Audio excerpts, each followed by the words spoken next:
Good evening, Dr. Jawahar Surisetti. Thank you for coming on the show. Thank you, thank you. Doctor, what has changed between the pre-corona and post-corona period in the whole education scenario? See, we've been caught unawares. We were not prepared till now that there is something like this which is going to shake up the whole world, close our classrooms, uh, lock us down in schools, in the homes. So probably that unawares thing is a blessing in disguise for the teachers, because till now it was conceived that the teachers are not better off technologically than the students. But now, when the time comes and the teachers need to use technology, they are using it beautifully. So that's a blessing in disguise. So, what is the effect of using too much of digital devices by the children in the name of education? So what is happening is, uh, the world over, 37% internet usage is up. So different countries have taken different stances. Like US has said that we should make internet cheaper so that people stay inside, and so on and so forth. So every country has a different thing. But what I am looking at is from a psychologist perspective. If something is done consistently for 60 days, then it becomes a habit. So once it becomes a habit, you can't unhabit it.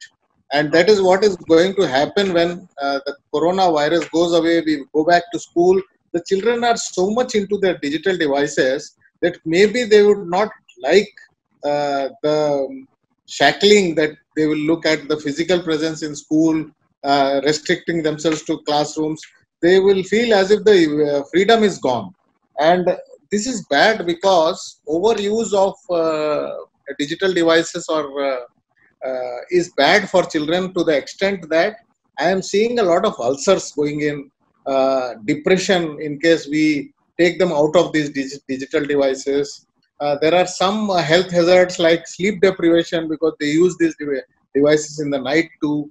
And since parents are not in control, or parents over the years have lost control of the children, so during the school hours when children are at home, then probably parents think it is better to give them a device and be in control rather than not giving a device and not be in control. So, what could be the parents' worries of sending children to schools and colleges now? See, for the smaller children, especially up to grade 5, parents are afraid that they might not be able to manage themselves. Physical distancing might not be possible when these children play and all that.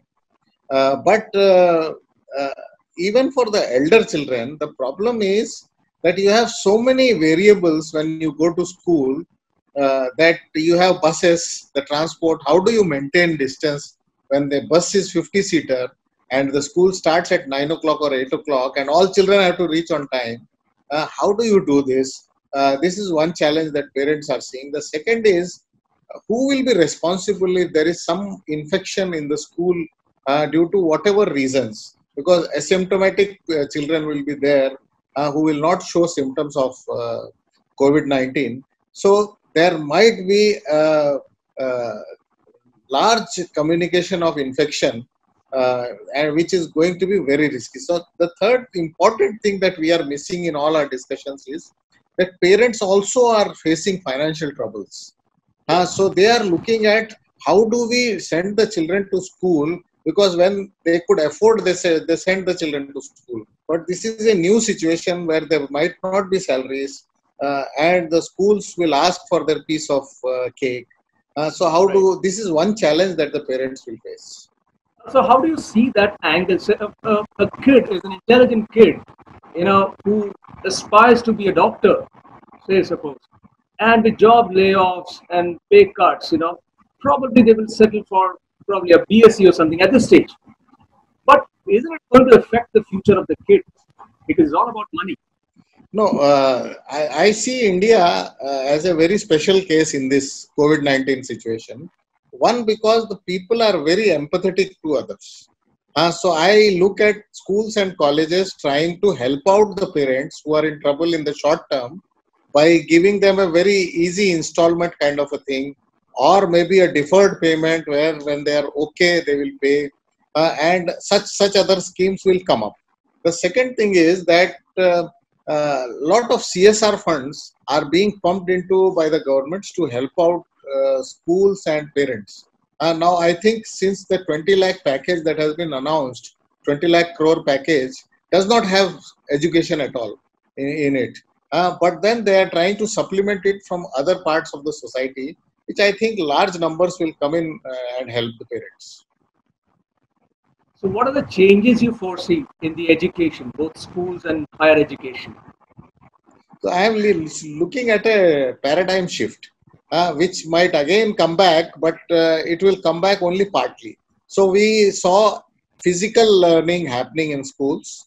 Now we have totally digital learning or online learning happening in schools.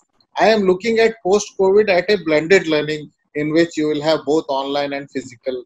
So if there is a challenge of infrastructure because of physical distancing in classrooms, and children are broken into two groups, then 3 days they will go online, 3 days they will be in class. So some blended learning will happen. Also, I am looking at parents to supplement as teachers at home patiently. They will now understand what is the effort that the school teacher puts in, which earlier they used to belittle because they had outsourced the education to school. Now that the child is at home, they are feeling that, yes, the teacher does a good job. So they will need to supplement and become mentor teachers at home. From the management's perspective, what are the challenges faced? See, the management is in a very catch-22 kind of a situation. They want to start school because fee will start coming in only when they start schools. But if they start school, then they are supposed to be responsible for any infection that happens in school, and it is likely that it might happen. So they are not wanting to take the responsibility of any infection because it is a life and death kind of a scenario for the child and bad name for the school. But if they don't start, then the teachers can't be paid. So this catch-22 kind of situation, they are forced to do online learning and show the parents that we are engaging students, at least pay some fees. So from the management's perspective, the security of children is what they desire, but they are not able to guarantee it. So, what should be the role of parents in the period of lockdown? See, that's what I was telling earlier also, that parents pre-COVID era, they had outsourced school education to the institution. They were not going to PTMs. They were highly irresponsible, I should say, in terms of their child in school. And any blame game that used to happen that teachers are not doing well or what, was actually shirking the responsibility, because in a day, if I say that there are 3 8-hour shifts, one 8-hour is the home's responsibility, one 8-hour is the school's responsibility, and one 8-hour is the child's own responsibility when he sleeps. All the three people are trying to shirk from their responsibility, which is a bad thing which happened pre-COVID. From the parents' perspective, now that the child is in their hands and that online teaching is happening, they are finding it difficult to understand what the child is learning or not learning, because that 8 hours they were not monitoring the child at all. Right. So that with the parent, now the problem is that he will have to become a habitual mentor to the student. One. Second, he should now be able to better coordinate with the school and engage with the school teachers, not by shirking PTMs, but online. And third is he should be able to fend for the family and the school education of his children to whatever extent possible. So these three responsibilities that parents are finding it difficult now, they will have to come to terms with. We call this the dark period, and the kids are also, witnessing all this job cuts and layoffs, uh, all these things happening around them, and it's definitely it's going to be demotivating them. So, how should we deal with them? I am seeing this from a different perspective.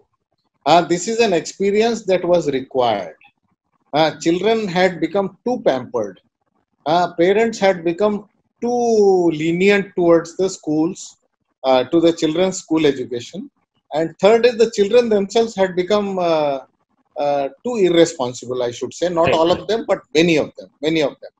So this wake-up call that has come up is very good in the sense that the children have seen what is the financial difficulty at homes, so their pampering is gone.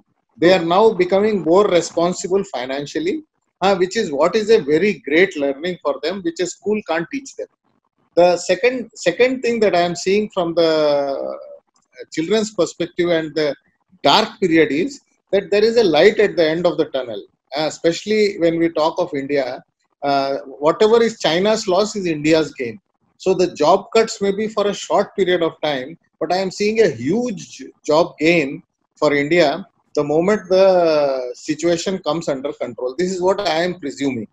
And then the children will also see a golden period, maybe 6 months or a year from now. So it is good that they have seen the down before seeing the up, to make them more fiscally responsible and responsible for the family, and the respect for the teacher and parents, I think is going to be much better now than earlier. The past few years we were talking about being ambitious, go all out, do it. This is the time you have to do it. So we were pushing our limits. Even when it comes to the studies, when it comes to jobs. Now we have come to a situation where for one job we will probably have 10. I mean, probably we are thinking too hard, Yeah. too soon. Do you think we'll come to a position where it seems to be human? Yeah. So that's right. That cutthroat competition that you say is right.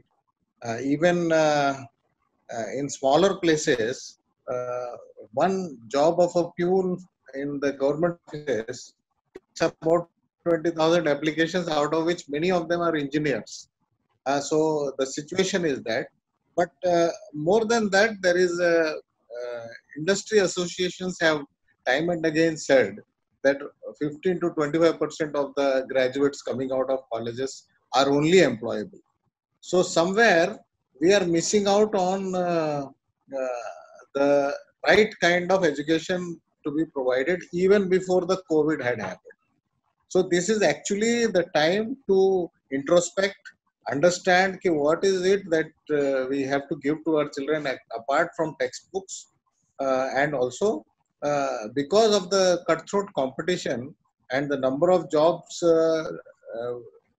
far being outnumbered by the number of applicants, it looks that there is something we need to give to our children in terms of the thinking skills that they do in education. So, if we are facing a challenge in the corona times, at least if not the subject, thinking skills are the easiest to be taught online. If you are able to do that, then I think art of thinking, which we are doing in IITs and IIMs these days, we should try and do it for other institutions also, especially the school children, because that is the breeding ground for entrepreneurship. Thank you so much for coming on the show. Welcome, welcome. My pleasure. Thank you very much.